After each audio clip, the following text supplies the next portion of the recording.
Hay pedidos escuetos, pedidos un poco más descriptivos y luego hay pedidos.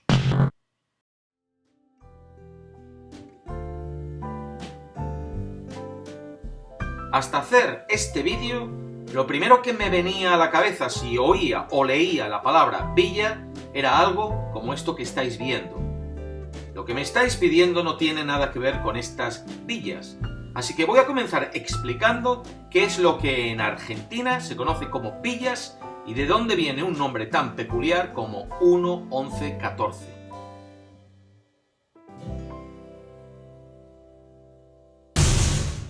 En Argentina se llaman villas o villas de emergencia, villas miseria, a los asentamientos urbanos que se originan de una manera informal y en los que abundan las viviendas precarias. Estas villas se encuentran por todo el país: Rosario, Bariloche, Paraná, Río Grande, Posadas, Resistencia, Mendoza, Córdoba, Corrientes y tanto en el Gran Buenos Aires como en la ciudad autónoma de Buenos Aires. Aquí, en la capital, en la zona sur del barrio Flores, es donde está ubicada la villa 1, 11, 14, frente al estadio del San Lorenzo de Almagro. El nombre de 1, 11, 14 no hace referencia a coordenadas geográficas ninguna, ni a los números del catastro de la tierra que ocupa, ni representan una fecha, el 1 de noviembre del 2014. El nombre le viene porque a estas villas las numeraron cuando hicieron el primer censo de ellas allá por los años 50. Aunque algunas de estas villas comenzaron a aparecer en el siglo XIX, fue en 1956 cuando la recién creada Comisión Nacional de la Vivienda presentó un censo indicando que en la ciudad de Buenos Aires existían entonces 21 villas, en las que habitaban unas 34.000 personas. La villa 1, 11, 14 es lo que antes fueron las villas 1, 11 y 14 juntas. Desde aquel primer censo, las villas de la ciudad autónoma de Buenos Aires no han parado de crecer, en número y en población. Según el diario La Nación, en la capital hay 56 villas. La ONG Un Techo para mi País contabilizó hace ya 5 años hasta 864 asentamientos en los distintos cordones de los suburbios de la capital. En la década entre los años del 2001 al 2010, la población de las villas se incrementó en más de un 50%, y esa cifra se ha incrementado otro 70% desde entonces. Hoy en día, en una ciudad que apenas incrementa su población desde hace años, Buenos Aires tiene por debajo de los 3 millones de habitantes, 275.000 personas habitan las villas de la capital. Esta es la Villa 31, hace 20 años cuando se alojaban cerca de 8.000 personas. Hoy alberga a más de 40.000 almas, un 65% de ellas extranjeros, la mayoría paraguayos, peruanos y bolivianos. Pero vamos con la Villa 1, 11, 14, que es la que más insistentemente me habéis solicitado. Es de las más pobres, es de las que más ha crecido en extensión, no es la más grande, la más poblada y la más peligrosa, me parece a mí, es la 21-24 Zabaleta, donde el diario La Nación reporta que se han cometido más del 30% de los homicidios de los últimos 2 años. Pero creo saber por qué me insistís con la 1, 11, 14. Por la droga, la guerra del narcotráfico. Aquello que más fácilmente llega a los titulares de los medios de comunicación. Si el problema número 1 para los vecinos de las villas es la inseguridad, la delincuencia común, la mitad de los residentes de las villas declaran haber sido víctimas de la delincuencia en su barrio o los alrededores, lo que más llama la atención e impacta son esas balaceras entre bandas por controlar el territorio y el mercado de la droga. Y ahí sí, ahí la hoguera que es la 1, 11, 14 brilla con luz propia.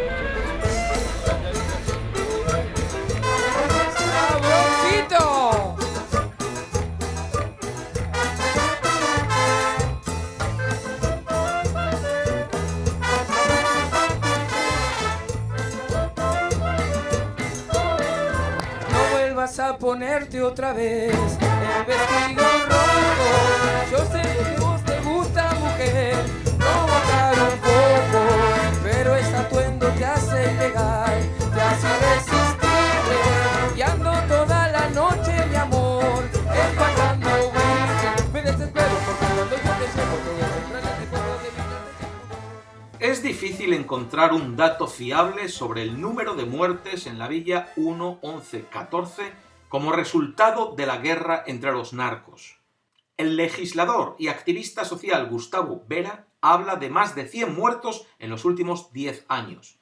Algunos episodios, como la llamada masacre del Señor de los Milagros en el 2005, en el que un tiroteo entre narcos interrumpió una procesión dejando 5 muertos, o el del bar Pool en el año 2013 que dejó otros 5 muertos, o el más reciente del 2015 en el que 4 paraguayos fueron acribillados a balazos dentro de su coche. Sí salen a la luz e impactan en la opinión pública, pero otros asesinatos pasan desapercibidos. No encuentro mucha información sobre los ajustes de cuentas y el alcance de la guerra que tiene lugar entre las bandas y grupos de narcos conocidos como los paraguayos, los peruanos y un emergente tercer grupo de argentinos. Y en parte se debe a que parece que la policía no se adentra lo suficiente en este campo de batalla. Las patrullas pueden vigilar las grandes avenidas de la periferia del barrio, pero el interior son calles estrechas y arenosas, propicias para emboscadas y llenas de sicarios mejor armados que esas patrullas de policía. Que el campo de batalla por el control de la droga se dé en esta villa y no en otra no es accidente. La 1-11-14 es una villa de contorno irregular, con manzanas que siguen creciendo en todas direcciones, lo suficientemente densa en su interior como para esconder los laboratorios que producen la droga y lo suficientemente bien comunicada en su exterior como para distribuir esa droga rápidamente hacia la capital o escapar fuera de la villa. Según la asociación La Alameda, que es quien se ha adentrado en la villa para intentar conocer el alcance del delito, en la 1-11-14 existen 10 laboratorios para procesar cocaína, funcionando 24 horas al día. En cada uno de estos laboratorios trabajan, incluyendo desde proveedores hasta repartidores, entre 70 y 100 personas. Esto sería en la zona de los peruanos, que controlan la cocaína y el paco. Añádanle luego la zona de la marihuana, controlada por los paraguayos. Esta parece ser la persona mayormente responsable por la violencia de la 1-11-14, Marco Estrada González, un peruano llegado a Argentina en el 97 que comandó el tiroteo de la procesión, que ya fue condenado con anterioridad y que ahora comanda un ejército de 300 sicarios, exmilitares peruanos y miembros de Sendero Luminoso para proteger sus intereses en la villa e ir incrementando su influencia en ella. Yo me pregunto, ¿cómo se sentirán los vecinos atrapados en medio de este campo de batalla? Aquellos que no tienen los medios para ir a vivir a otro lado, aquellos que aún recuerdan cuando el lugar era un barrio, ¿se preguntarán cómo es posible que ese barrio se convirtiese en esto?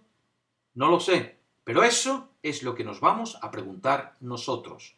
¿Cómo es posible que un barrio se convierta en una villa?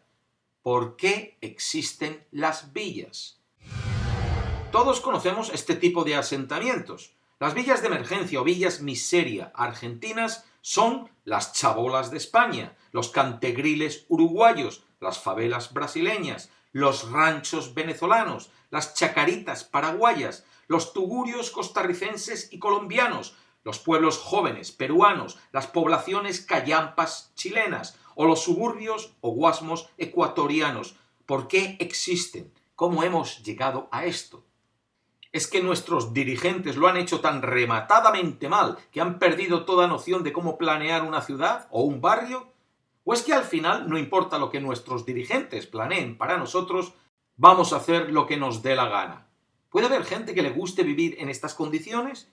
¿Puede haber gente que prefiera la miseria?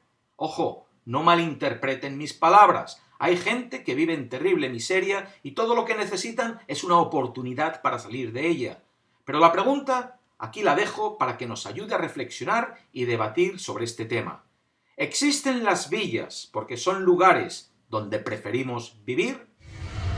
Por mi parte, me apresuro a decir que recuerdo casos de hace ya décadas, en España, donde a familias viviendo en una chabola o debajo de un puente se les diese una vivienda social y esa familia vendiese o alquilase la vivienda para volver a vivir debajo del puente. ¿Por qué? Porque debajo del puente es gratis.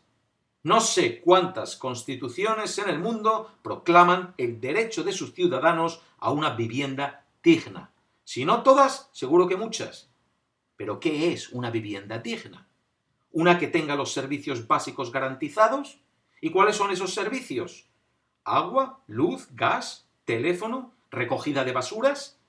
¿Y cuando se proveen, quién va a pagar por esos servicios? ¿Quién va a pagar los impuestos sobre la propiedad, los gastos de comunidad, los de mantenimiento? En el mundo de hoy, para mucha gente, una vivienda digna es sinónimo de adquirir una gran deuda. Y puede haber quien prefiera no comprometerse a ello, puede haber quien prefiera conectar una luz o el agua de una manera ilegal y ahorrarse el gasto. A veces los servicios no existen y uno hace lo que puede. Otras veces los servicios existen, pero hacemos lo que queremos, lo que más nos conviene. Nuestras ciudades de hoy son mayormente el resultado de nuestros antojos, la miseria que creamos, el resultado de sueños equivocados. Tomemos Buenos Aires, por ejemplo. En las 3 décadas comprendidas entre 1880 y 1910 llegaron a la Argentina 4 millones de europeos, entre ellos mi abuelo. El mandatario argentino que abrió las puertas a la inmigración, el presidente Sarmiento, imaginaba a aquellos inmigrantes como colonos de las vastas extensiones de las provincias, a imagen y semejanza de los colonos y granjeros norteamericanos. Pero el 60% de esos inmigrantes se radicó en Buenos Aires, en la ciudad-puerto a la que habían llegado, pues existía más desarrollo económico y mejores posibilidades laborales. En Argentina, ya en el censo de 1914, la población urbana superaba a la rural. Como parte del modelo agroexportador se había establecido una red ferroviaria inmensa, que llegó a ser de las más grandes del mundo y sigue siendo la más extensa de Latinoamérica, y que se concentraba como un embudo en Buenos Aires. Era una red ideada para traer el grano y el ganado hasta el puerto de la capital para ser exportado. Lo que progresivamente fue trayendo fueron más residentes para Buenos Aires desde las zonas rurales interiores. A lo que voy, que las cosas se pueden planear de una manera, pero pueden resultar de otra, que al final va a depender de lo que queramos. Que muchas veces podemos escoger, que las villas existen porque hay gente que escoge vivir en ellas, que igual que uno entra, puede salir, que si los servicios y las oportunidades que uno pensaba iba a encontrar en la gran ciudad no se presentan, siempre puede volver al pueblo de donde salió y bregar allí, antes que delinquir y convertirse en un criminal. Quizás todos soñemos con una vida mejor, rodeados de más comodidades, pero hace ya mucho tiempo que eso un tanto indefinible que se conoce como calidad de vida dejó de encontrarse necesariamente en las ciudades.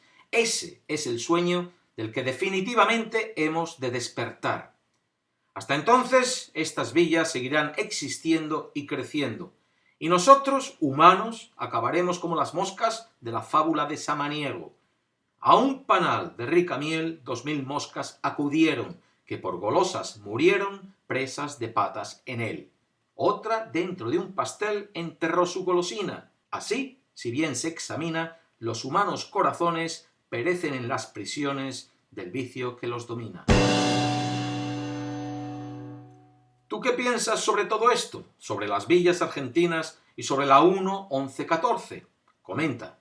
No vuelvas a ponerte otra vez el vestido rojo. Yo sé